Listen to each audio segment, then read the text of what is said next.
ಜೀವಿಸ್ತೇವೆ. ಜೀವನ ಅಂದ್ರೆ ಏನು ಗೊತ್ತಿಲ್ಲ. ಕಣ್ಣಿಲ್ಲಾರ್ದ ಹುಡುಗ ಬೆಟ್ಟ ಹತ್ತುದನ್ನು ಕಲಿತು, ಬಿತ್ತು, ಏಳ್ತು, ರಕ್ತ ಮೈ ಕಾಲ್ ಮುರಿತು. ಒಂದು ವಸ್ತು ಒಮ್ಮೆ ನಮಗ ಸುಖ ಕೊಡ್ತೈತಿ, ಅದೇ ವಸ್ತು ಒಮ್ಮೆ ದುಃಖ ಕೊಡ್ತೈತಿ. ನೀವಿಲ್ಲೆಲ್ಲ ಈ ಜಾತ್ರೆ ತುಂಬಾ ಕಣ್ಣಾಡಿಸಿದ್ರ ಸುಮಾರು 5 ಲಕ್ಷ ಜನ ಸೇರಿರಬಹುದು ಅಂತ ನಾ ಅನ್ಬಹುದು. ಗುಡ್ಯಾಗ ಗುಡ್ಯಾಗ ಕುಂತ ಮೂರ್ತಿ ಅವನಿಗೆ ಹೇಳ್ತಿತ್ತು, ಮನಿ ಇಲ್ಲ, ಹೊಲ ಇಲ್ಲ, ತಾನು ಬೀದಿಯ ಮ್ಯಾಲ ಕಾಯಿಪಲ್ಯ ಮಾರ್ಕೊಂತ. ಒಬ್ಬ ಪಾಶ್ಚಿಮಾತ್ಯ ಚಿಂತಕ ವಿಲಿಯಂ ಜೇಮ್ಸ್ ಅವನ ಹೆಸರು. ಅವ ಹೇಳ್ತಾನ, ಜೀವನ ಅಂದ್ರ ಏನಲ್ಲ, life is A stream of consciousness. ಜೀವನ ಅಂದ್ರ ಇದೊಂದು ಅನುಭವಗಳ ಪ್ರವಾಹ. ಜೀವನ ಅಂದ್ರ ಇದು ಅನುಭವಗಳ ಪ್ರವಾಹ. ಏನ್ ಅನುಭವ ಆಗ್ತದ ಜೀವನದಲ್ಲಿ? ಜೀವನ ಇರೋದು ಇಷ್ಟೇ, ಒಮ್ಮೆ ಸುಖದ ಅನುಭವ, ಒಮ್ಮೆ ದುಃಖದ ಅನುಭವ. ಈ ಎರಡು ಅನುಭವಗಳ ಮಧ್ಯೆ ಜೀವನ ಸಾಗ್ತೈತಿ. ಅನುಕೂಲ ವೇದನೀಯಂ ಸುಖಂ, ಪ್ರತಿಕೂಲ ವೇದನೀಯಂ ದುಃಖಂ. ಯಾವಾಗ ಸುಖದ ಅನುಭವ ಆಗ್ತೈತಿ ಅಂದ್ರ, ಪರಿಸ್ಥಿತಿ ಮನಸ್ಥಿತಿ ನನ್ನ ಇಚ್ಛೆಯಂತೆ ನಡೀತು ಅಂದ್ರ ಅದು ಸುಖದ ಅನುಭವ ಆಗ್ತೈತಿ. ಮನಸ್ಥಿತಿ ಮತ್ತು ಪರಿಸ್ಥಿತಿ ನನ್ನ ವಿರುದ್ಧವಾಗಿತ್ತು ಅಂದ್ರೆ ದುಃಖದ ಅನುಭವ ಆಗ್ತೈತಿ. ಜೀವನ ಇದೊಂದು ಜೋಕಾಲಿ. ಒಮ್ಮೆ ಸುಖದ ಅನುಭವದ ಕಡೆ, ಇನ್ನೊಮ್ಮೆ ದುಃಖದ ಅನುಭವದ ಕಡೆ ತೂಗುತ್ತಿರ್ತೈತಿ. ನಿಮ್ಮೂರಾಗ ಜೋಕಾಲಿ ಆಡಿರಿಲ್ಲ? ಜೋಕಾಲಿ ಹಿಂಗ ಮ್ಯಾಲ್ ತೊಗೊಂಡು ಹೋದ್ರ ಅಲ್ಲೇ ನಿಂತೈತೇನು? ಮತ್ತ ಅಲ್ಲೇ ಜೋಕಾಲಿ ನಿಂತಂತ್ರ ನೀವು ಕೆಳಗೆ ಬರ್ಬೇಕಾಗ್ತೈತಿ. ಜೋಕಾಲಿ ಎಂದು ಒಂದು ಕಡೆ ನಿಂತಿಲ್ಲ, ತೂಗುತ್ತೈತೆ. ಅದು ಜೀವನ ಜೋಕಾಲಿ. ಹಾಗೆ ಜೀವನ ಅನ್ನೋದು ಒಂದು ಜೋಕಾಲಿ ಇದ್ದಂಗಿದೆ. ಒಮ್ಮೆ ಸುಖದ ಅನುಭವದ ಕಡೆ ಮೇಲೆ ಇರ್ತೈತಿ, ಒಮ್ಮೆ ದುಃಖದ ಅನುಭವದ ಕಡೆ ಏರ್ತಿರ್ತೈತಿ. ಈ ಸುಖ ದುಃಖ ಅನ್ನುವ ಎರಡು ಅನುಭವಗಳ ಮಧ್ಯೆ ಪ್ರವಹಿಸ್ತೈತಲ್ಲ, ಅದಕ್ಕೆ ಜೀವನ ಅಂತ ಕರೀತಾರೆ. ಇದು ಜೀವನ. ಇದು ಜೀವನ ಅನ್ನೋದು ಇದು ಜೋಕಾಲಿ. ಇದು ಸುಖ ದುಃಖದ ಅನುಭವಗಳ ಮಧ್ಯೆ ಸಾಕ್ತೈತಿ. ಎಲ್ಲರಿಗೂ ಎಲ್ಲ ಅನುಭವಗಳಾಗ್ತಾವ. ಒಂದು ವಸ್ತು ನಮಗೆ ಯಾವಾಗಲೂ ಸುಖ ಕೊಡ್ತೈತಿ ಅಂತಿಲ್ಲ. ಒಂದು ವಸ್ತು ಒಮ್ಮೆ ನಮಗ ಸುಖ ಕೊಡ್ತೈತಿ, ಅದೇ ವಸ್ತು ಒಮ್ಮೆ ದುಃಖ ಕೊಡ್ತೈತಿ. ಈಗ ನೀವು ಮನಿ ಪ್ರವೇಶ ಮಾಡ್ತೀರಿ. ಮನಿ ಪ್ರವೇಶ ಹೆಂಗ್ ಮಾಡ್ತೀರಿ ಹೇಳ್ರಿ? ಆಕಳ ಪೂಜಾ ಮಾಡಿ ಒಳಗ್ ಕರ್ಕೊಂತೀರಿ. ಪೂಜಾ ಮಾಡಿದ ತಕ್ಷಣ ಅಡಿಗೆ ಮನ್ಯಾಗ ಹೋಗಿ ಹಾಲು ಉಕ್ಕಿಸ್ತೀರಿ. ಅಂದ್ರ ಹಾಲು ಅದಕ್ಕೆ ಉಕ್ಕಿಸ್ತೀರಿ ಅಂದ್ರ ಹಾಲು ಉಕ್ಕದ್ರ ಮನಿ ಉಕ್ಕತೈತಿ. ಎಷ್ಟು ಸುಖ! ಹಾಲು ಉಕ್ಕಬೇಕು ಅವಾಗ ಅಂತ ಅನುಭವ ಆಗ್ತೈತಿ. ಅವ್ರು ಹೆಣ್ಮಕ್ಳಿಗೆ ಇದು ಗೊತ್ತಾತ. ಅವಾಗ ಮನ್ಯಾಗ ಆಕಿ ದಿವ್ಸ ಮನಿ ಪ್ರವೇಶ ಮುಗೀತು, ಆಮೇಲೆ ದಿವ್ಸ 2-2 ಲೀಟರ್ ತರದು ಗ್ಯಾಸಿನ ಮೇಲೆ ಇಡೋದು, ಉಕ್ಸಕ್ ಶುರು ಮಾಡೋದ್. ಮೊದಲ ಮನಿ ಪ್ರವೇಶದ ದಿವ್ಸ ಸುಖದ ಅನುಭವ ಇತ್ತು, ಮತ್ ದಿವ್ಸ 2-2 ಲೀಟರ್ ಉಕ್ಕಿಸಿದ್ರೆ ಸುಖದ ಅನುಭವ ದುಃಖದ ಅನುಭವ ಆಗ್ತೈತಿ. ಒಂದೇ ವಸ್ತು ಒಮ್ಮೆ ಸುಖ ಕೊಟ್ಟೈತಿ, ಇವತ್ತು ದುಃಖ ಪಡತೈತಿ. ಈಗ ಸಾಲಿಗೆ ಹೋಗ್ತಾರ ಮಕ್ಕಳು. ಸಾಲಿಗೆ ಹೋಗುವಾಗ ಗಂಟೆ ಒಂದೇ ಐತಿ. ಗಂಟೆ 10 ಗಂಟೆಗೆ ಬಡದ್ರ ಒಂಥರ ಅನುಭವ ಆಗ್ತೈತಿ. ಅದ ಸಾಯಂಕಾಲ 5 ಗಂಟೆಗೆ ಬಡದ್ರ ಒಂಥರ ಅನುಭವ ಆಗ್ತೈತಿ. ಅದು ಯಾರೋ ಒಬ್ರು ಕುರಿಮರಿಗೆ ಎಳ್ಕೊಂಡು ಹೊಂಟಿದ್ರಂತ.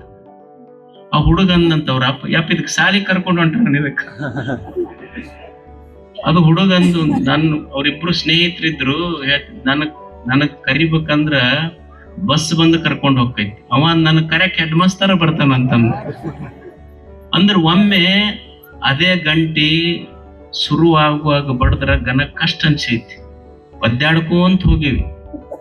ಅದ ಗಂಟಿ ಸಾಯಂಕಾಲ 5ಕ್ಕೆ ಬಡದಾಗ ಓಡ್ಕೊಂತ ಬಂದೀವಿ. ಗಂಟಿ ಬಾರಿಸಿದ್ದೊಂದೇ, ಒಮ್ಮೆ ಸುಖದ ಅನುಭವ, ಒಮ್ಮೆ ದುಃಖದ ಅನುಭವ ಅಷ್ಟೆ. ಒಂದೇ ವಸ್ತು ಜೀವನದಲ್ಲಿ ಒಮ್ಮೆ ಸುಖ ಕೊಡ್ತೈತಿ, ಒಮ್ಮೆ ದುಃಖ ಕೊಡ್ತೈತಿ. ಒಂದೇ ಮಾತು ಒಮ್ಮೆ ಸುಖ ಕೊಡ್ತೈತಿ, ಒಮ್ಮೆ ದುಃಖ ಕೊಡ್ತೈತಿ. ಈಗ ನೀವೆಲ್ಲ ಕುಂತೀರಿ, ನಾ ಅಕಸ್ಮಾತ್ ಒಂದು ಶಬ್ದ ಅಂದೆ. ಏನಪ್ಪ, ನೀವಿಲ್ಲೆಲ್ಲ ಈ ಜಾತ್ರೆ ತುಂಬಾ ಕಣ್ಣಾಡಿಸಿದ್ರ ಸುಮಾರು 5 ಲಕ್ಷ ಜನ ಸೇರಿರಬಹುದು ಅಂತ ನಾ ಅನ್ಬಹುದು. ಅಕಸ್ಮಾತ್ ಇದನ್ನ ಒಂದ್ ಸ್ವಲ್ಪ ಹಿಂದಾಕಿ ಇಲ್ಲಿ ಕುಂತಂತ 5 ಲಕ್ಷ ಜನ ಏನು ಸುಮಾರು ಅದಿರಂದ್ರ ಅವಾಗ ಹೆಂಗ ಅನುಭವ ಆಕೈತಿ ನಿಮ್ಗ? ಅಲ್ಲ ಇಷ್ಟು ಥಂಡ್ಯಾಗ ಕುಂತೀವಿ ಚಲೋ ಅದಾನೊಂದ್ ಮಾತು ಬರ್ಲಿಲ್ಲ ಅಜ್ಜಾರಿಗೆ ಅಂತಿರಿಲ್ಲ. ಅಂದ್ರ ಒಂದೇ ಶಬ್ದ ಹಿಂಗ್ ಹಿಂದ್ ಬಂದ್ರ ಮುಂದ ಬಂದಿದ್ರ ಘನ ಖುಷಿ ಆಗಿತ್ತು, ಅದ ಹಿಂದ್ ಬಂದ್ರ ದುಃಖ ಕೊಡ್ತದ. ಅಂದ್ರ ಒಂದ್ ಅನುಭವ ಜೀವನದಲ್ಲಿ ಒಂದೇ ವಸ್ತು ಒಂದೇ ಅನುಭವ ಒಮ್ಮೆ ಸುಖ ಕೊಡುತ್ತದೆ, ಒಮ್ಮೆ ದುಃಖ ಕೊಡುತ್ತದೆ. ಈಗ ತಾಯಂದ್ರ ಇರ್ತಾರೆ, ಮದುವೆ ಆಗ್ತದ ನೋಡ್ರಿ. ಮದುವೆ ಆದಾಗ ಅವ್ರು ಅಳ್ಕೊಂತ ಹೋಗ್ತಿರ್ತಾರ, ಸಾಮಾನ್ಯ ಹೌದಲ್ಲಿ ಇದು. ಹುಡುಗ ನಗತಿರ್ತೈತಿ, ಅವ್ನಿಗೆ ಕೇಳ್ರಿ ಅಲ್ಲೋ ಹುಡುಗಿ ಅಳ್ತೈತಿ, ನೀ ಯಾಕೆ ನಗತಿ? ನಮ್ಮದು ಮುಂದೆ ಖಾಯ ಮಾಡತೈತಿ, ಮುಂದೈತಿ ನಮ್ದು. ಅದು ಹುಡುಗಿ ಕೇಳಿದ್ರೆ ಯಾಕೆ ಕಳ್ಕೊಂತ ಹೊಂಟಿಯಲ್ಲ ಯಜಮಾನನ ಮನಿಗ್ ಹೊಂಟಾಗ? ಅಲ್ಲ ಮತ್ತೆ ಅಲ್ಲಿ ಹೋಗಿ ಬಟ್ಟಿ ತೊಳ್ಯಾಕ ಮುಸ್ರಿ ತಿಕ್ಕಚ್ಚರಿ ಡ್ಯಾನ್ಸ್ ಮಾಡ್ಕೊಂತ ಹೋಗ್ಲಿ? ನಾನು ಅನುಭವ ಹೋಗುವಾಗ ಒಂದ್ ಅನುಭವ, ಅವ್ರಿಗೊಂದ್ ಅನುಭವ, ಹುಡುಗಗೊಂದ್ ಅನುಭವ. ಆ ಹುಡುಗಿ ಕೇಳಿದ್ರದು ಮದುವೆ ಆಗಿತ್ತಲ್ಲ, ಮದುವೆ ನನಗ್ ಅವ್ರ ಸ್ನೇಹಿತೆ ಕೇಳಲ್ಲಂತ, ನಿನ್ ಮದುವೆ ಆಗಿದ್ದು ಹೇಳೇ ಇಲ್ಲ ನೀನು. ಅವಾಗ ಹುಡುಗಂದ್ರೆ ಇಲ್ಲ ಅವಸರದಾಗ ಆತ. ಮತ್ತೆ ಏನ್ ಮಾಡ್ತಾನೆ ನಿಮ್ಮ ಯಜಮಾನ? ಏನ್ ಮಾಡ್ತಾನೆ? ಪಶ್ಚಾತ್ತಾಪ ಪಡ್ತಾನೆ ಈಗ ಅನ್ಲಿಕ್ಕೆ. ಅಂದ್ರ ಒಮ್ಮೆ ಅದೇ ಮದುವೆ, ಒಮ್ಮೆ ಸುಖದ ಅನುಭವ, ಒಮ್ಮೆ ದುಃಖದ ಅನುಭವ. ಅನುಭವಗಳಷ್ಟೇ ಇದು. ಈಗ ನೀವು ನೋಡ್ರಿ, ಒಂದು ಮಗು ಮಳ್ಯಾಗ ಬರ್ತೈತಿ. ಮಳ್ಯಾಗ ಬಂದಾಗ ಅಪ್ಪ ಮಗನಿಗೆ ಬೈತಾನ, ಗೊತ್ತಾಗೋದಿಲ್ಲ ನಿನಗ್ ಮಳ್ಯಾಗ ತೊಯ್ಸ್ಕೊಂಡು ಬಂದಿ ಅಂತ. ಅಪ್ಪ ಮಗನಿಗೆ ಬೈತಾನ, ಅವ್ವ ಮಗನ್ ತಲಿ ಒರೆಸಿ ಮಳಿಗೆ ಬೈತಾಳ, ಕೋಡಿ ಮಳಿ ನನ್ನ ಮಗನ್ ತಲಿ ತೊಯ್ದೈತ್ ನೋಡಂತ. ಒಂದೇ ವಿಷಯ, ಒಬ್ಬರ ಬಾಯಾಗ ಸುಖ, ಒಬ್ಬರ ಬಾಯಾಗ ದುಃಖ. ಅನ್ಸೋದಿಲ್ಲ? ಅಪ್ಪ ಬೈತಿರ್ತಾನ, ಅವ್ವ ಪ್ರೀತಿ ಮಾಡ್ತಿರ್ತಾಳ. ಅನುಭವ ಡಿಫರೆನ್ಸ್ ಆಗ್ತೈತೆ ಇಲ್ಲೋ? ಯಾವುದೋ ಒಂದು ವಿಷಯ ಮನ್ಯಾಗ ಸಂಸಾರದಾಗ ನಡೆದಾಗ ಅವ್ವ ತೊಡಿ ಮೇಲೆ ಹಾಕೊಂಡು ಮಗನಿಗೆ ತಿಳಿಸಿ ಅವ್ರು ಹೇಳ್ತಿರ್ತಾಳ, ನಿಮ್ಮ ಅಪ್ಪನ್ ಬಾಳ ಹಚ್ಕೊಳಕ್ ಹೋಗ್ಬೇಡ ನೀನ್, ಹಂಗ ಅಂತಿರ್ತಾನಂತ ಅವ್ವನ ಮಾತು. ಅಪ್ಪ ಕಿರಿಕಿರಿ ಕೊಡ್ತಿರ್ತಾನ. ಎರಡೂ ಇರ್ಬೇಕು. ಒಂದು ಜೀವನ ಪರಿಪೂರ್ಣ ಆಗ್ಬೇಕಾದ್ರ, ಒಬ್ಬ ಯುವಕ, ಒಬ್ಬ ವ್ಯಕ್ತಿ ಪರಿಪೂರ್ಣ ಆಗ್ಬೇಕಾದ್ರ ಮನ್ಯಾಗ ಅವ್ವನ ಜೋಗಳಿ ಎಷ್ಟು ಮುಖ್ಯನೋ ಅಪ್ಪನ ಬೈಗಳವೂ ಅಷ್ಟೇ ಮುಖ್ಯ. ಅಂದಾಗ ಜೀವನ ಪರಿಪೂರ್ಣ ಆಗ್ತದೆ. ಎರಡೂ ಅನುಭವ ಬೇಕಷ್ಟೇ. ಅಂದ್ರೆ ಜೀವನ ಇದು ಸುಖ ದುಃಖಗಳ ಅನುಭವ ಅಷ್ಟೇ. ಒಮ್ಮೆ ಸುಖ ಬರ್ತದೆ, ಒಮ್ಮೆ ದುಃಖ ಬರ್ತದೆ. ಇದು ಬರ್ತಾವ ಹೋಗ್ತಾವ ಅಷ್ಟೇ. ನಾವು ತಿಳ್ಕೋಬೇಕಾದದ್ದೇನು ಅಂದ್ರ, ಒಮ್ಮೆ ಸುಖ ಬಂದಿದ್ದು ಖಾಯಂ ಸುಖ ಇರುವುದಿಲ್ಲ, ದುಃಖ ಬಂದಿದ್ದು ಖಾಯಂ ದುಃಖ ಇರುವುದಿಲ್ಲ. ಈ ಜೀವನ ಹೆಂಗೈತಿ ಅಂದ್ರ, ಹಿಡ್ಕೋಬೇಕನ್ನುವಷ್ಟು ಸಂಸಾರ ಅಂದ್ರೆ ಏನು, ಹಿಡ್ಕೋಬೇಕನ್ನುವಷ್ಟು ಸುಖ ಇಲ್ಲ, ಬಿಡ್ಬೇಕನ್ನುವಷ್ಟು ದುಃಖ ಇಲ್ಲ. ಅದಕ್ಕ ಸಂಸಾರ ಅಂತ ಕರೀತಾರೆ. ಇದಕ್ಕೆ ಕೂಡಿರಾಕು ಆಗೋದಿಲ್ಲ, ಬಿಟ್ಟಿರಾಕು ಆಗೋದಿಲ್ಲ. ಈ ನಡುವಿನ ಗ್ಯಾಪ್ ಐತಲ್ಲ, ಇದಕ್ಕ ಸಂಸಾರ ಅಂತ ಕರೀತಾರೆ. ಸಂಸಾರದೊಳಗ ಒಮ್ಮೆ ಸುಖ, ಒಮ್ಮೆ ದುಃಖ, ಇವೆರಡು. ಒಮ್ಮೆ ಸುಖ ಬರ್ತೈತಿ, ಸುಖ ಬಂದಿದ್ದು ಖಾಯಂ ಇರುವುದಿಲ್ಲ, ಅದು ಹೋಗ್ತೈತಿ. ಒಮ್ಮೆ ದುಃಖ ಬರ್ತೈತಿ, ದುಃಖ ಬಂದಿದ್ದು ಖಾಯಂ ಇರುವುದಿಲ್ಲ, ಅದು ಹೋಗ್ತೈತಿ. ನಮ್ಮ ತಲೆಯಾಗ ಇಷ್ಟ ಗೊತ್ತಿರ್ಬೇಕು, ಸುಖ ಖಾಯಂ ಬೇಕಂದ್ರೆ ಸಿಗುವುದಿಲ್ಲ. ಒಮ್ಮೆ ಬಂದೈತಿ ಅಂದ ಮೇಲೆ ಹೋಗ್ತೈತಿ, ಮತ್ತೆ ದುಃಖ ಬರ್ತೈತಿ. ದುಃಖದ ಅನುಭವ ಆಗೈತಿ ಅಂದ್ರೆ ದುಃಖವೂ ಖಾಯಂ ಇರುವುದಿಲ್ಲ, ಮತ್ತೆ ಹೋಗ್ತೈತಿ. ಸುಖದ ಗಳಿಗೆ ಬರ್ತೈತಿ ಅನ್ನುವ ಭರವಸೆಯೊಂದಿಗೆ ಬದುಕು ಕಟ್ಟಬೇಕು ಮನುಷ್ಯ. ಸುಖ ದುಃಖಗಳು ಬರ್ತಾವ ಹೋಗ್ತಾವ, ನಾನು ಮಾತ್ರ ಸಾಕ್ಷಿಕನಾಗಿ ಬದುಕುವುದಷ್ಟೇ. ದೇವರ ಗುಡಿಗೆ ಹೋಗ್ತೀವಲ್ಲ, ಹೋಗಿ ಅವನಿಗೆ ಏನು ಕೇಳೋದಂದ್ರೆ, ನಮ್ಮ ಕಂಪ್ಲೇಂಟ್ ಎಷ್ಟು ಕಷ್ಟ ಕೊಟ್ಟಿಪ್ಪ ಅಂತ ಕಂಪ್ಲೇಂಟ್ ಹೇಳೋದಲ್ಲ, ನಮಗ್ ಬದುಕಾಕೊಂದು ಜೀವನ ಕೊಟ್ಟಿ ಅಂತ ಭಗವಂತನ ಗುಡಿಗೆ ಹೋಗಿ ಕಂಪ್ಲೇಂಟ್ ಹೇಳುವಂತವ್ರಾಗಬಾರ್ದು. ಇದೊಂದು ಜೀವನ ಕೊಟ್ಟಲ್ಲ, ಕೊಟ್ಟಿದ್ದಕ್ಕೆ ಧನ್ಯವಾದ ಹೇಳಾಕ ಗುಡಿಗೆ ಹೋಗ್ಬೇಕಷ್ಟೆ. ಒಂದು ಒಳ್ಳೆಯ ಜೀವನ ಕೊಟ್ಟನಲ್ಲ ಭಗವಂತ, ಇದೊಂದು ಸುಂದರವಾದ ಜೀವನ ಕೊಟ್ಟನ್. ಸಣ್ಣ ಪುಟ್ಟ ವ್ಯತ್ಯಾಸ ಇರ್ತದ ಜೀವನದೊಳಗೆ, ಹೆಚ್ಚು ಕಡಿಮೆ ಆಗೋದೆ. ಏನಾರ ಆಯ್ತಂತ ತಿಳ್ಕೊಂಡು ಏನಾರ ಮಾಡ್ಕೊಳ್ಳೋದಲ್ಲ. ಈಗ ನಡಿತಿರ್ತೀವಿ, ಕಾಲಿಗೆ ಮುಳ್ಳು ನಡತೈತಿ, ಕಾಲಿಗೆ ಮುಳ್ಳು ನಟ್ರ ಮುಳ್ಳು ತಕ್ಕೋಬೇಕು ಹೊರತು ಕಾಲ ತಕ್ಕೊಳ್ಳೋ ಪ್ರಯತ್ನ ಮಾಡಬಾರ್ದು. ಹಂಗ ಸಣ್ಣ ಪುಟ್ಟ ವ್ಯತ್ಯಾಸ ಆದಾಗ ಅದಷ್ಟು ತೆಗಿಬೇಕೆ ಹೊರತು ಜೀವನ ತಕ್ಕೊಳ್ಳುವ ಪ್ರಯತ್ನ ಮಾಡಬಾರದು. ಮನುಷ್ಯ ಇದನ್ನು ಕಲಿಯುವುದಷ್ಟೇ. ಗುಡಿಗೆ ಜೀವನದ ಬಗ್ಗೆ we should respect this life. ದೇವರಿದೊಂದು ಅದ್ಭುತವಾದಂತಹ ಜೀವನ ಕೊಟ್ಟಾನ. 100 ವಸಂತಗಳ ಕಾಲ ಈ ಭೂಮಿ ಮೇಲೆ ಬದುಕಲಿಕ್ಕೆ ನಮಗ್ ಕಳಿಸಿ ಕೊಟ್ಟನಲ್ಲ, ಇಲ್ಲಿ ಬದುಕಬೇಕಾಗ್ತದೆ ಮನುಷ್ಯ. No complaints in life, complete this life. No complaints in life.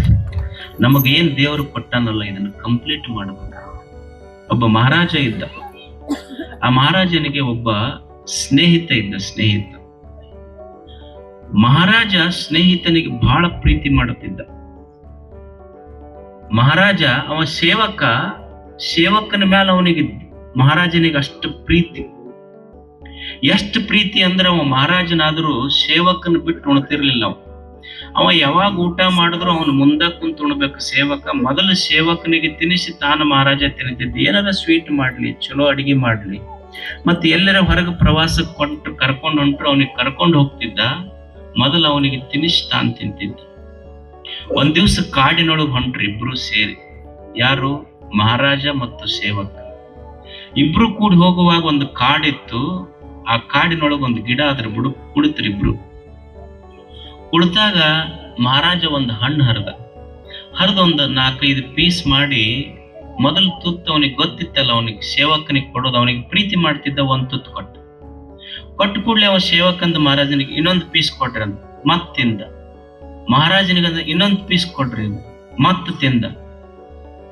ಮಹಾರಾಜನಿಗೆ ಹೇಳ್ದವ ಸೇವಕ ಇನ್ನೊಂದು ಪೀಸ್ ಕೊಡ್ರಿ. ಅವ ಮಹಾರಾಜನಿಗೆ ಸಿಟ್ಟು ಬಂತು. ಅದಕ್ಕ ನಿಮ್ಮಂತವ್ ಹಚ್ಕೋಬಾರ್ದು ಬಾಳ ಅಂದ. ಅವ ಅಂದ ಇನ್ನೊಂದು ಪೀಸ್ ಕೊಡ್ರಿ ಅಂದ.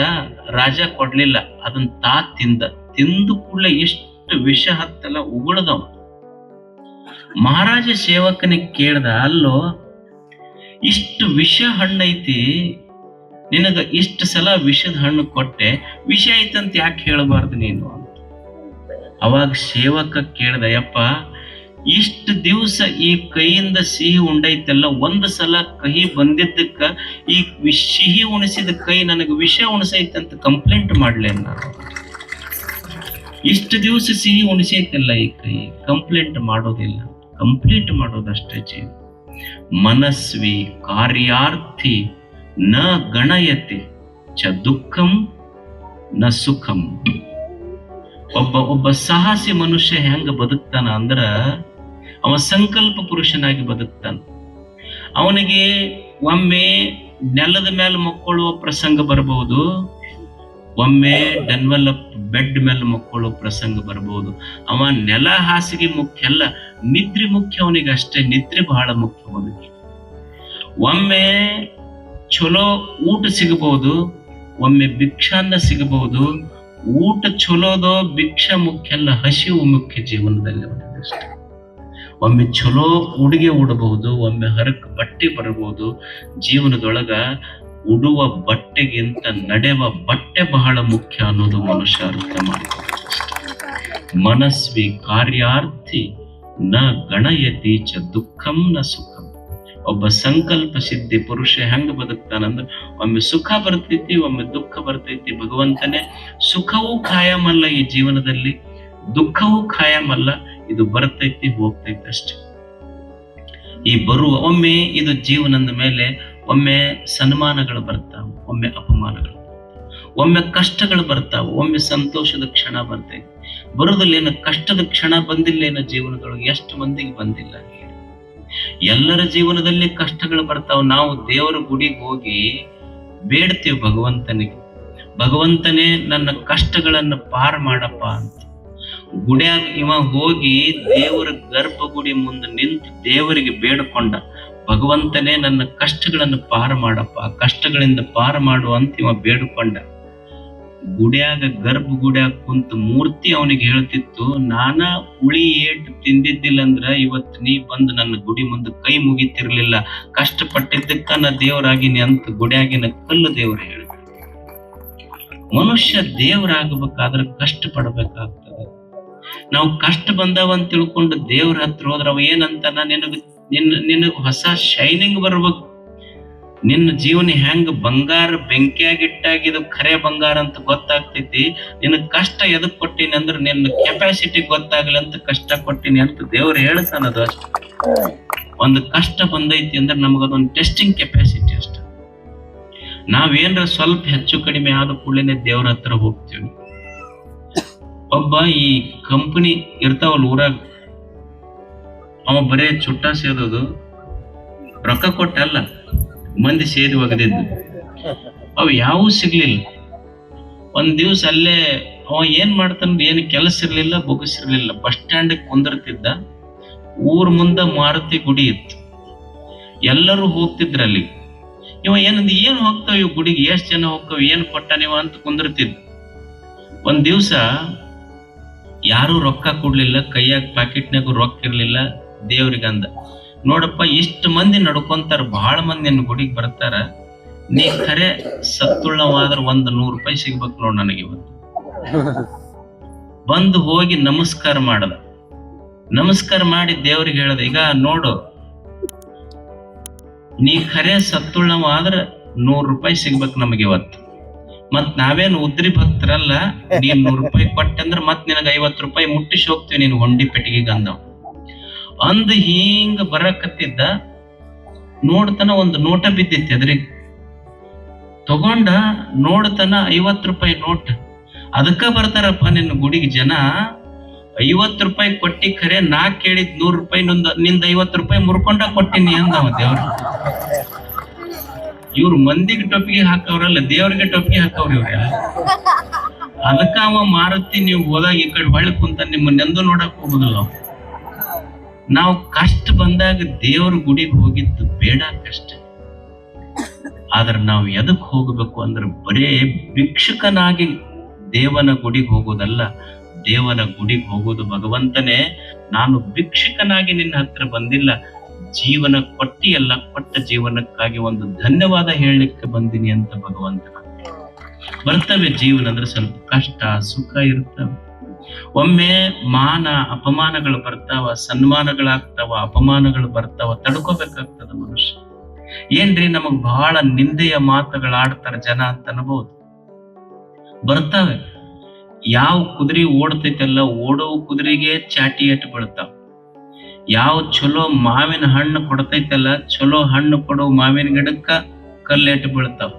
ಮತ್ ನಿಂದೆ ಮಾಡಾಕತ್ತಾರಂದ್ರೆ ಚಲೋ ಇದ್ದವರಿಗೆ ನಿಂದೆಯ ಮಾತುಗಳು ಬರ್ತಾವಂತ ತಿಳ್ಕೊಬೇಕಷ್ಟ ಮನುಷ್ಯ. ಯಾರಿಗೆ ಬಿಟ್ಟದ ಹೇಳ್ರಿ? ಈಗ ಜನ ಯಾರಿಗೆ ಬಿಡ್ತದೆ? ಈಗ ಒಬ್ಬ ರೈತ ಇರ್ತಾನ, ಅವ ಬೆಳಿಗ್ಗೆದ್ದು ಏನ್ ಪ್ರಾರ್ಥನೆ ಮಾಡ್ತಾನಂದ್ರೆ, ಇವತ್ತು ಮಳಿ ಬರ್ಬಾರ್ದು ನೋಡು, ಮಳಿ ಬರ್ಬೇಕಪ್ಪ ಭಗವಂತ, 2 ಕಾಯಿ ಓಡಿಸ್ತೀನಿ ಅಂತ ರೈತ ಬೇಡ್ಕೊಂತ. ನಾಟಕ ಕಂಪನಿಯವ್ ಇರ್ತಾನೆ, ಇವತ್ತು ಒಟ್ಟ ಮಳಿ ಆಗ್ಬಾರ್ದಪ್ಪ, ನಾ 2 ಕಾಯಿ ಓಡಿಸ್ತೀನಿ ಅಂತ ನಾಟಕ ಕಂಪನಿ. ದೇವ್ರ ಯಾವ ಕಂಪನಿ ಮಾತು ಕೇಳ್ಬೇಕ? ಅಲ್ಲ, ಒಬ್ಬರಿಗೆರೆ ಹೆಚ್ಚು ಕಡಿಮೆ ಆಗೋದಿಲ್ಲ, ಬರ್ಬೇಕು ಇಲ್ಲ ಬರ್ಲಾರ್ದಂಗ ಇರ್ಬೇಕಲ್ಲ. 2 ಕಾಯಿ ಅಂತೂ ತಪ್ಪದ ಪಕ್ಕ ಅವನಿಗೆ ಅಷ್ಟು. ಅಂದ್ರ ದೇವ್ರಿಗೆ ಎಲ್ಲರಿಗೂ ಒಪ್ಪಿಸಿ ಬದುಕಕ್ಕ ದೇವ್ರಿಗೆ ಆಗಿಲ್ಲ. ಈಗ ನೀವ್ ಅನ್ಬಹುದು ಅಜ್ಜವ್ರು ಒಳ್ಳೆಯವ್ರು ಅದಾರ ಅಂತ ಕೆಲವು ಮಂದಿ ಅನ್ಬೋದು, ಅಜ್ಜವ್ರು ಒಳ್ಳೆಯವ್ರಲ್ಲ ಅಂತ ಕೆಲವು ಮಂದಿ ಅನ್ಬಹುದು. ಸಮಾಧಾನ ಹಂಗಂದ್ರ ದೇವರಿಗೆ ಎಲ್ಲರಿಗೂ ಒಪ್ಪಿಸಿ ಬದುಕಕ್ಕಾಗಿಲ್ಲ ಅಂದ್ರೆ ನಮ್ಮಂತವ್ರಿಂದ ಏನ್ ಎಲ್ಲರಿಗೂ ಒಪ್ಪಿಸಿ ಬದುಕ್ಲಿಕ್ಕೆ ಆಗ್ತೈತಿ ಅನ್ನೋ ಸತ್ಯ ತಿಳ್ಕೊಂಡು ಬದುಕುವುದಷ್ಟೇ. ಮನುಷ್ಯ ಈ ಸತ್ಯವನ್ನ ಅರ್ಥ ಮಾಡಿಕೊಂಡು ಬದುಕುವುದಷ್ಟೇ. ಮನಸ್ವಿ ಕಾರ್ಯಾರ್ಥಿ ನ ಗಣಯತಿ ಚ ದುಃಖಂ ನ ಚ ಸುಖ. ಒಮ್ಮೆ ಜೀವನ ಸುಖ ದುಃಖ, ಸೋಲು ಗೆಲುವು, ಮಾನ ಅಪಮಾನ ಈ ಜೀವನದಲ್ಲಿ ಬರುವುದೇ, ಇದನ್ನು ಸ್ವೀಕರಿಸುವುದನ್ನು ಕಲಿಬೇಕಷ್ಟೆ. ಒಬ್ಬ ಎರಿಕ್ ವಯನ್ ಮೆಹರ್ ಅಂತಿದ್ದ. ಎರಿಕ್ ವಯನ್ ಮೆಹರ್ ಅವ ಸಣ್ಣ ಹುಡುಗಿದ್ದಾಗ ರೆಟಿನೋಸಿಸ್ ಅಂತ ಬಂತು, ಕಣ್ಣು ಹೋದ ಹುಡುಗ ಬಹಳ ದುಃಖಿತನಾದ. ಅವ್ರಪ್ಪ ಹುಡುಗಳದು ನೋಡಿ ಮಗ ಅಪ್ಪ ಅಂತಾನ, ನೋಡು ನಿಸರ್ಗ ನಿನ್ನ ಕಣ್ಣು ಕಸ್ಕೊಂಡಿರಬಹುದು, ಆದ್ರೆ ನಡೆಯುವ ಕಾಲು ಕಸ್ಕೊಂಡಿಲ್ಲ. ಮಗನಿಗೆ ಬೆಟ್ಟ ಹತ್ತೋದು ಕಲಿಸಿದ. ಎರಿಕ್ ವಯನ್ ಮೆಹರ್ ಅವನ ಹೆಸರು. ಕಣ್ಣು ಹೋಗಿತ್ತು ಹುಡುಗ, ಕಣ್ಣಿಲ್ಲಾರ್ದ ಹುಡುಗ ಬೆಟ್ಟ ಹತ್ತುದನ್ನು ಕಲಿತು, ಬಿತ್ತು, ಏಳ್ತು, ರಕ್ತ ಮೈ ಕಾಲ್ ಮುರಿತು. ನಿಮಗ ಆಶ್ಚರ್ಯ ಅನಿಸ್ಬಹುದು. ಕಣ್ಣಿಲ್ಲಾರ್ದ ಹುಡುಗ ಸಂಕಲ್ಪ ಮಾಡಿತು, ನಾನು ಮೌಂಟ್ ಎವರೆಸ್ಟ್ ಹತ್ತಬೇಕಂತ. ಇಡೀ ವಿಶ್ವದಲ್ಲಿ ಕಣ್ಣಿಲ್ಲದ ವ್ಯಕ್ತಿ ಮೌಂಟ್ ಎವರೆಸ್ಟ್ ಹತ್ತಿದ್ದು ಎರಿಕ್ ವಯನ್ ಮೆಹರ್. ಅವ ನೋ ಬ್ಯಾರಿಯರ್ಸ್ ಅಂತ ಒಂದು ಸಂಸ್ಥೆ ಕಟ್ಟಿದ. ಅಂದ್ರೆ ಜೀವನದಲ್ಲಿ ಪ್ರಯತ್ನ ಇದ್ರ ವಿಘ್ನಗಳೇ ಇಲ್ಲ ಅಂತ. ಅವನ ಹೆಸರ ಮೇಲೆ ಒಂದು ಸಿನಿಮಾ ಇತ್ತು, ಲೈಫ್ ಈಸ್ ಕ್ಲೈಂಬಿಂಗ್. ನಾನಲ್ಲ, life is climbing. What a beautiful quotation. ಜೀವನ ಹತ್ತ ಇದೆ, ಹೆಂಗ್ ಬದುಕುದು. ನಮಗ್ ಚಲೋ ಎಲ್ಲ ಕಾಲ್ ಕೊಟ್ಟನ, ಇಲ್ಲಿ ಗುಡ್ಡ ಹತ್ತಬೇಕಾದ್ರೆ ಅವ್ವ ನಮ್ಮ ಮಂಡಿ ನೋವಾಗ್ಯಾವ ಅಂತ. ಕಣ್ಣಿಲ್ಲಾರ್ದ ವ್ಯಕ್ತಿ ಮೌಂಟ್ ಎವರೆಸ್ಟ್ ಹತ್ತದ. ಬರೇ ಒಂದಲ್ಲ, ಜಗತ್ತಿನ 7 ಎತ್ತರದ ಪರ್ವತಗಳನ್ನ ಹತ್ತಿದ ಕಣ್ಣಿಲ್ಲದ ವ್ಯಕ್ತಿ, ಏಕೈಕ ವ್ಯಕ್ತಿ ಜಗತ್ತಿನ ಪರ್ವತಗಳನ್ನ ಹತ್ತಿದವ ಎರಿಕ್ ವಯನ್ ಮೇಯರ್. ಪಶ್ಚಿಮ ಬಂಗಾಳದಲ್ಲಿ ಒಬ್ಬ ಹೆಣ್ಮಗಳಿದ್ಳು, ಸುಭಾಷಿಣಿ ಮೇಸ್ತ್ರಿ ಅಂತ. 12 ವರ್ಷಕ್ಕೆ ಮದುವೆ ಆಗಿತ್ತು. 24 ವರ್ಷ ಅನ್ನೋದ್ರಾಗ 6 ಮಕ್ಕಳು. 24 ವರ್ಷಕ್ಕೆ ಗಂಡ ತೀರ್ಕೊಂಡ. ಕಾಯಿಪಲ್ಯ ಮಾರ್ತಿದ್ಲು. ಗಂಡಗ ಕಲ್ಕತ್ತಕ್ಕ ಆಸ್ಪತ್ರೆ ಕರ್ಕೊಂಡು ಹೋಗೋದ್ರಾಗ ದಾರ್ಯಾಗ ತೀರ್ಕೊಂಡ. ಸಾಲಿ ಓದ್ಲಾರ್ದ ಹೆಣ್ಮಗಳು, ಹಳ್ಳಿ ಹೆಣ್ಮಗಳು, ನನ್ನ ಹಳ್ಳಿಯೊಳಗ ನನ್ನ ಯಜಮಾನಗ ಚಲೋ ದವಾಖಾನಿಗ್ ಸಿಗ್ಲಿಲ್ಲಲ್ಲ, ಈ ಊರಾಗ ಯಾವ ತಾಯಿಗೂ ಈ ಪರಿಸ್ಥಿತಿ ಬರಬಾರ್ದು. ಇದು ಸಂಕಲ್ಪ ಮಾಡದ್ಲಕ್ಕೆ ಈ ಊರಾಗ ಒಂದು ಆಸ್ಪತ್ರೆ ಕಟ್ಟಬೇಕಂತ. ಯಾರು? ಕಾಯಿಪಲ್ಯ ಮಾರೋ ಹೆಣ್ಮಗಳು. ನಿಮಗ ಆಶ್ಚರ್ಯ ಅನಿಸ್ಬೋದು. ಗಂಡನ ಕಳ್ಕೊಂಡಾಳ, 6 ಮಕ್ಕಳು, ಮನಿ ಇಲ್ಲ, ಹೊಲ ಇಲ್ಲ. ತಾನು ಬೀದಿಯ ಮ್ಯಾಲ ಕಾಯಿಪಲ್ಯ ಮಾರ್ಕೊಂತ ತಾನು ಹುಟ್ಟಿದ ತನ್ನ ಗಂಡು ಊರಾಗ ಒಂದು ಜಾಗ ಖರೀದಿ ಮಾಡಿ, ಮಗನ್ MBBS ಮಾಡಿಸಿ, ಡಾಕ್ಟರ್ ಮಾಡಿ, ಊರಾಗ ಒಂದು ಆಸ್ಪತ್ರೆ ಕಟ್ಟಿ, ಆ ಆಸ್ಪತ್ರೆಗೆ ತನ್ನ ಮಗನ್ನ ಡಾಕ್ಟರ್ ಮಾಡಿದ್ಲು. ಆಕೆಗೆ ಪದ್ಮಶ್ರೀ ಪ್ರಶಸ್ತಿ ಕೊಟ್ಟದ್ದು ಸರ್ಕಾರ. ಸಂಕಲ್ಪದಿಂದ ಬಡವಾಗಬಾರ್ದು ಮನುಷ್ಯ. ಎಂತಿಂತವ್ರು ಹೆಂಗ ಜೀವನ ಕಟ್ಟ್ಯಾರ. ಮನಸ್ವಿ ಕಾರ್ಯಾರ್ಥಿ ನ ಗಣಯತಿ ಚ ದುಃಖಂ ನ ಚ ಸುಖಂ. ಒಮ್ಮೆ ಸುಖ ದುಃಖ, ಒಮ್ಮೆ ಕಷ್ಟ ಸುಖ, ಮಾನ ಅಪಮಾನ ಇವೆಲ್ಲ ಬರ್ತಿರ್ತಾವ. ಅದ್ರ ಕಡೆ ಬಹಳ ತಲೆ ಕೊಡ್ಲಾರ್ದಂಗ ನಮ್ಮ ಎದ್ಯಾಗ ಸ್ವಚ್ಛ ಸಂಕಲ್ಪ ಇಟ್ಕೊಂಡು ಮುಂದೆ ಹೋಗೋದಷ್ಟೆ. ಏನು ಕಲಿಯುವುದು ಅಂದ್ರ, ಇಲ್ಲಿ ಏನು ಕಲಿಯುವುದು ಅಂದ್ರ, ಇದ್ದಂಗಿರ್ಬೇಕು, ಇಲ್ಲದಂಗೂ ಇರ್ಬೇಕು. ಹೆಂಗ? ಇದ್ದಂಗಿರ್ಬೇಕು, ಇಲ್ಲದಂಗಿರ್ಬೇಕು, ಮ್ಯಾಲ್ ನಾವು ಕರೆದಾಗ ಎದ್ದು ಹೋಗಂಗಿರ್ಬೇಕು. ಇದು ಜೀವನದ ಸೂತ್ರ ಅಷ್ಟೆ. ಈಗ ನೀವು ಎದ್ದು ಹೋಗಕ್ ರೆಡಿ ಆಗಿರಲ್ಲ, ಹಂಗಿರ್ಬೇಕು. ಇದು ಜೀವನದ ಸೂತ್ರ. ಇಂಥ ಒಂದು ಸುಂದರ ಸೂತ್ರ ಕಟ್ಟುವುದಕ್ಕಾಗಿನೇ ಇದೊಂದು ಗವಿಸಿದ್ದೇಶನ ಜಾತ್ರಾ ಮಹೋತ್ಸವ. ನಾ ಪದೇ ಪದೇ ಏನ್ ಹೇಳೋದಿಲ್ಲ, ಇದೊಂದು ಜಾತ್ರೆ ಆಗ್ಬೇಕಾದ್ರ ಕಾಣದ ಸಾವಿರಾರು ಕೈಗಳು ಕೆಲಸ ಮಾಡ್ಯಾವ. ಅವರು ಇವರು ಅಂತ ನಾ ಹೇಳಾರೆ. ಯಾವ ಕಾಣದ ಕೈಗಳು ಈ ಯಾತ್ರಾ ಮಹೋತ್ಸವನ್ನ ಯಶಸ್ವಿಗೊಳಿಸ್ಲಿಕ್ಕೆ ಸೇವೆ ಮಾಡ್ಯಾವಲ್ಲ, ಆ ಸೇವೆ ಮಾಡಿದ ಎಲ್ಲ ಕೈಗಳಿಗೂ ಗವಿಸಿದ್ದನ ಆಶೀರ್ವಾದ ಸದಾ ಇರಲಿ. ಇದು ಸದಾ ಜಾತ್ರೆ ಬೆಳೀತಾ ಇರಲಿ. ತಾವೆಲ್ಲ ಸಮಾಧಾನದಿಂದ ಸಾವಕಾಶವಾಗಿ, ಈಗ ಮದ್ದು ಸುಡು ಕಾರ್ಯಕ್ರಮ ಇರ್ತದೆ, ಅದನ್ನ ನೋಡ್ರಿ. ಮತ್ತಲ್ಲಿ ಗದ್ದಲ ಮಾಡ್ಬೇಡ್ರಿ, ಲೈನ್ ಪ್ರಕಾರ ಬರ್ರಿ. ನಾನು ಇರ್ತೀನಿ ನಿಮ್ ಜೊತೆಗೆ. ನಿಮ್ಮದು ಮುಗಿಸಿ ಆರಾಮ್ ನಾನು ಪೂಜಾಕ್ ಹೋಗ್ತೇನೆ. ಸಮಾಧಾನದಿಂದ ಬರ್ರಿ, ಸಮಾಧಾನದಿಂದ ಊರಿಗೆ ಹೋಗ್ರಿ. ನಿಮ್ಮ ಸಮಾಧಾನವೇ ನಮ್ಮ ಸಂತೋಷ. ತಮಗೆಲ್ಲ ಶರಣು ಶರಣ.